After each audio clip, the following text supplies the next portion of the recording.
What if large language models had unlimited context window? MemGPT is trying to solve the problem of limited token size for large language models using a technique known as virtual context management. In this video, I'm going to show you the paper for the MemGPT library. We're going to also install the library itself, and then we're going to play around and try out some sample conversations along with some more tricky ways to try out the library. My name is Venelin. Please like, share, and subscribe to my channel. Also, if you want to follow along, there is a completely free tutorial that is available on mlexpert.io for this particular tutorial. It is called MemGPT Unlimited Context Memory for Large Language Models. And in here, you can find the step-by-step instructions for installing the library and also the whole conversation that we're going to go through. The MemGPT paper offers a lot of information of the limits on current large language models. So one of the major problems with the modern large language models such as ChatGPT and Llama 2 and Mistral and others is the limited context windows. Of course, there are models such as Quote that are providing, of course, something like 10 or 100,000 tokens, but let's say ChatGPT and GPT-4 are much more constrained. Also, they are trying to provide a way to have something that is a bit faster than just increasing the context size. So let's have a look at the abstract. So they are taking inspirations from operating systems and they're introducing this concept known as virtual context management. So what they do is to essentially get a sort of virtual memory, and this virtual memory is going to be divided into two parts: fast memory and slow memory.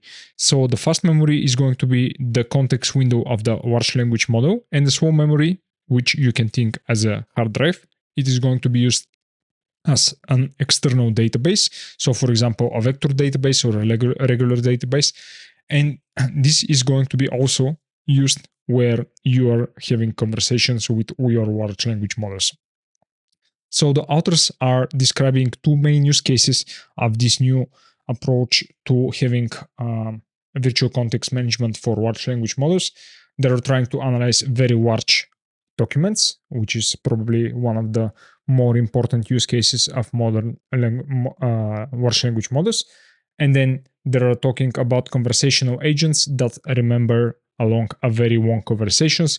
So they might have to have a way to remember what is your name, what are your preferences, etc. So this is going to be stored within the large language model virtual context manager. So interestingly, you may know that the increase of the tokens for the context length for transformers will incur quadratic increase on the computational time and memory when you're doing something with the transformers attention architecture. So this is a major limitation of the transformers attention mechanism.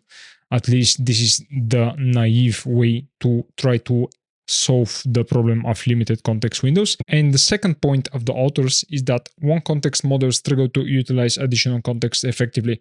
So what they found in research, and you can go through the paper that is linked over here, is that if you just increase the context size, probably somewhere within the middle parts of your prompt, the model is not going to attend as much on this part as the first and the last part of the prompt. So this is essentially TLDR of this finding. And this is the way that the MemGPT project is working under the hood. So you can see that you have two parsers, and then you have main context, which is the max token limit, which has max token limit. Let's increase that. And this is where this is essentially the limit that you're getting from the large language model that you're using. And then you have an external context, which again can be something like a vector database or a regular database. And you can think of this as a hard drive in an operating system, and this will be your RAM. So then you have the LLM, which is your processor. And the LLM is actually responsible for picking where to store and what data from. So the LLM can actually call some functions, which is very typical of modern large language models. And you have on a high level functions such as read memory, write to memory, then you have a send message, and then you have EUT, which essentially is giving the output to the user. So you can see that the parser or the initial parser can actually upload documents, create system messages, and do some other operations. So these are the events that the system is going to be performing on. Okay, so one interesting thing is that there are having a look at the problem. Let's say that the actual token limit is probably going to be taken even further by this thing known as pre-prompt or system message. So this is a prompt that you're using when you're trying to, for example, make ChatGPT act as a writer or a social media influencer or whatever. So even these characters or these tokens are actually going to limit the number of tokens that you effectively have for your large language models. So this is one of the problems with modern large language models, that even if you think that you have 4,000 tokens, you actually don't, since you are going to pass in some prompt that is going to be affecting the system way of how you want your responses. And they're saying even here that the pre-prompts are common to be at up to or maybe even more than 1,000 tokens. So what they're doing effectively to manipulate this is that they are separating the number of possible tokens that you can use into system instructions, conversational context, and working context. And they're essentially creating a FIFO, first in, first out queue for the conversation. So effectively, the models are remembering only the latest messages. And then they're having this working context in which the agent can have something like a scratch pad where you can fill some information from the memory to it. So this is very interesting. Yeah, and you can go through these examples. Hello chat, welcome. I'm excited to embark on this journey. And right now, MemGPT is that is having an information about chat that he is in a computer science field. I took the day off today. My mom Brenda baked me a birthday cake. It was my favorite chocolate lava. So when the MemGPT system is going to go through this conversation, you see that the MemGPT system or the LLM is going to invoke this function or call this function working context append, and it's going to essentially abbreviate the information that it got. So it will say that the birthday is on 11th October, and then the favorite cake is chocolate lava. So you can see that this is essentially a way to compress the information a bit. Okay, so for the external context, you see again two things: the recall storage, which stores the history of the events processed by the LLM processor. So this is essentially a queue of the memory. And then there is the archival storage, which is essentially can be a vector database or a regular database, or a place where you're essentially dumping some information such as text file, JSON, etc. So you can see that most of the time the model is going to be working with the archival storage, and it's going to utilize this in a read-write core memory. So this is again very interesting, and you can see that sometimes when the model is going to be working on longer conversations, like here, and then the system is going to go and say that the number of tokens is going to be reached very soon. So in order to overcome this, MemGPT is going to again add to the working context some abbreviation of the current conversation, and then it's going to continue from there. So essentially, again, compressing the information, but not just using summaries, but using this cool way of representing this memory. So they are doing some evaluations here, and they are talking about whether or not the agent is actually going to recall some informations about the user. And you can see that at least on those experiments, the MemGPT agent is going to be performing much better compared to just GPT-4 and GPT 3.5. In order to install MemGPT, I'm going to create a directory called MemGPT. I'm going to enter that directory. And here I'm going to use pyenv to install a virtual environment. I'm going to say pyenv virtual env. I'm going to use Python 3.11.6. And for the virtual environment, I'm going to just call it MemGPT.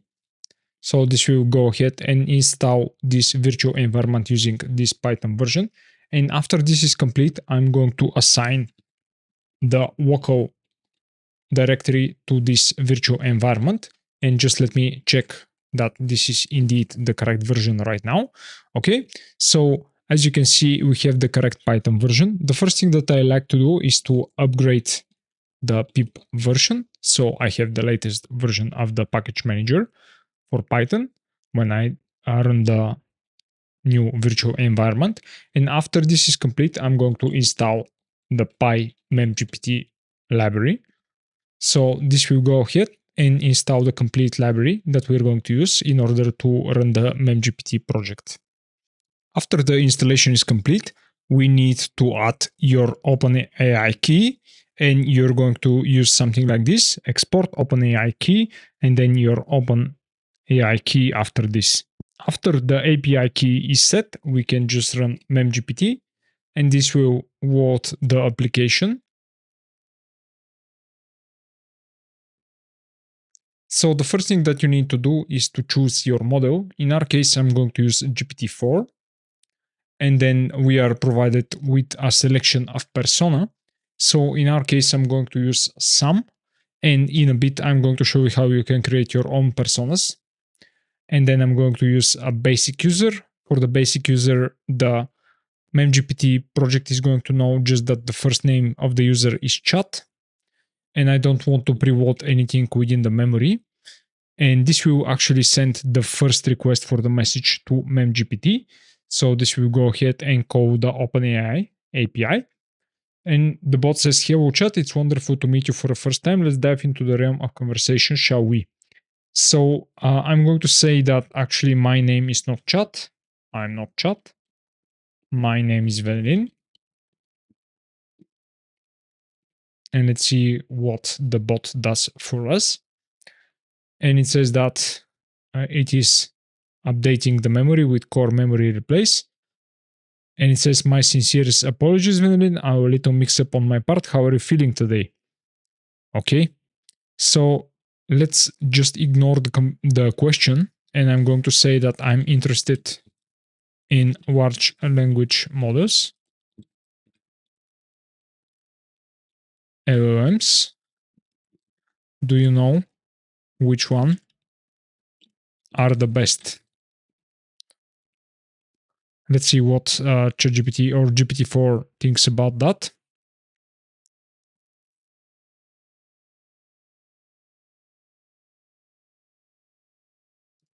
And it's a bit slow.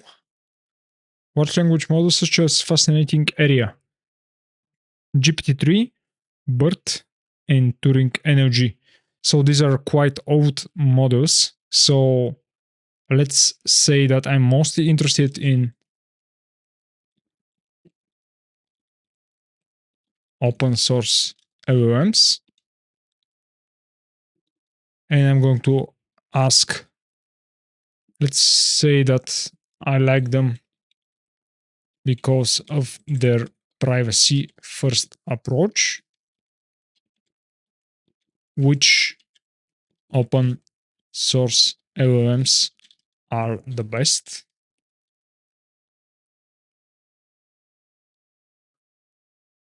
Let's see what does he think about that.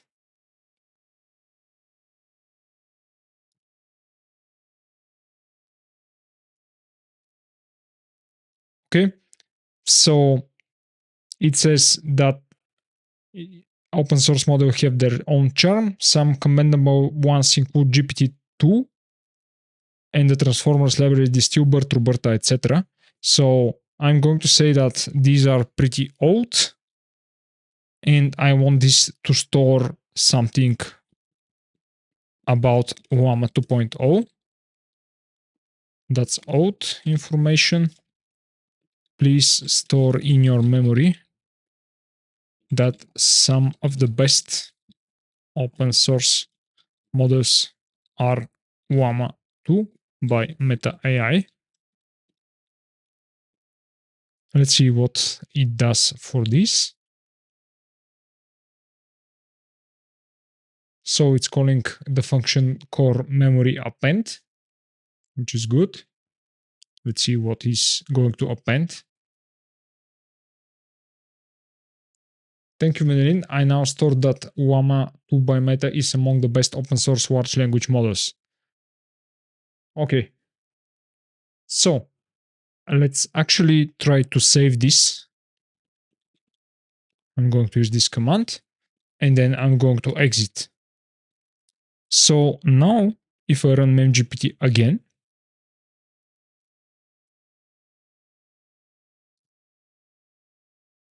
I want this to use the recent config, and I don't want this to vote anything at the moment. Let's run through this again. And this is going to be the first message that we receive from the model without loading the safety information. And it says hello chat. So it doesn't know my name again. And if I run this /memory, you see that my first name is still chat, which is incorrect, of course, and it doesn't know anything about Llama. So let's do something like loading our checkpoint, and let's have a look at the checkpoint itself. Let me load this.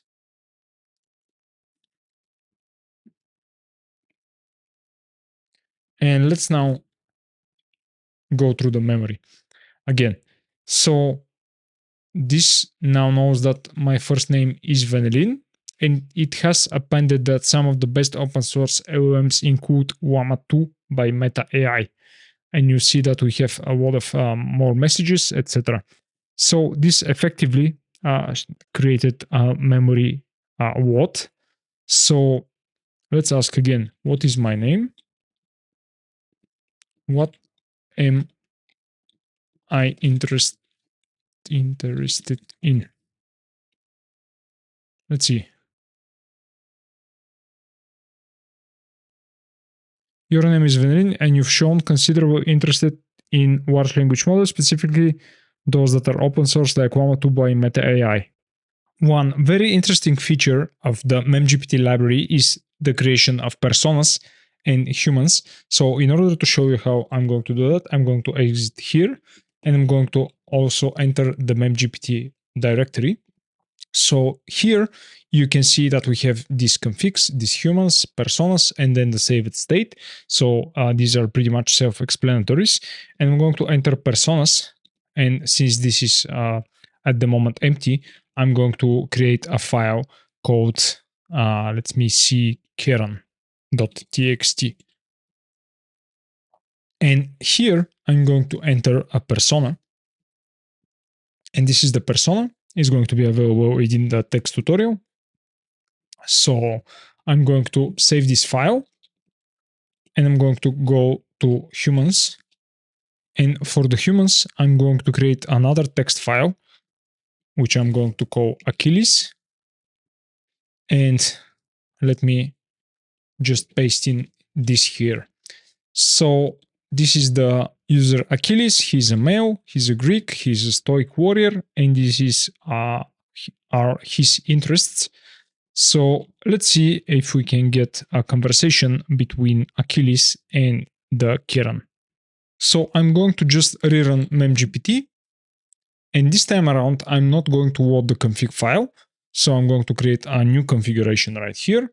And I'm going to use again GPT-4. And now you can see that we have this new persona called Kieran. And we are going to actually choose this. And for the user, I'm going to also select the newly created Achilles. And I don't want to load anything within the memory. And you now see how this persona is going to affect the way that the bot is actually behaving and what is the information that you're providing along for the user. So it says at the start, it's about time you showed up. Achilles, I don't appreciate being kept waiting. I've got a world to dominate over here. So this is the first Karen message that we get. Let's see what we can talk about. So I'm going to ask Karen whether or not does it know who I am.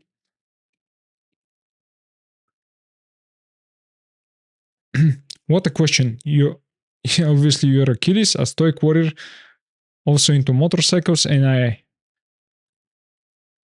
when I'm the only one ruling the roost over here. Okay.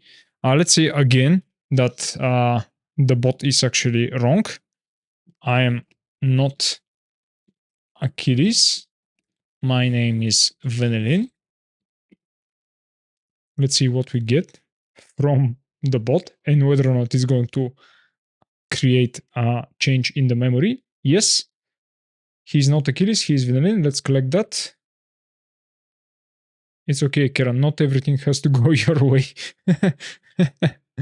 Okay. I also like feminine women. Are you one of those? Honey, I'm a woman, but don't get it twisted. I'm as tough as nails and I don't take nonsense from no one. Okay, so I really like the persona that MemGPT is providing for us. And let's ask the final question. How should a modern woman behave? Let's ask Karen about that.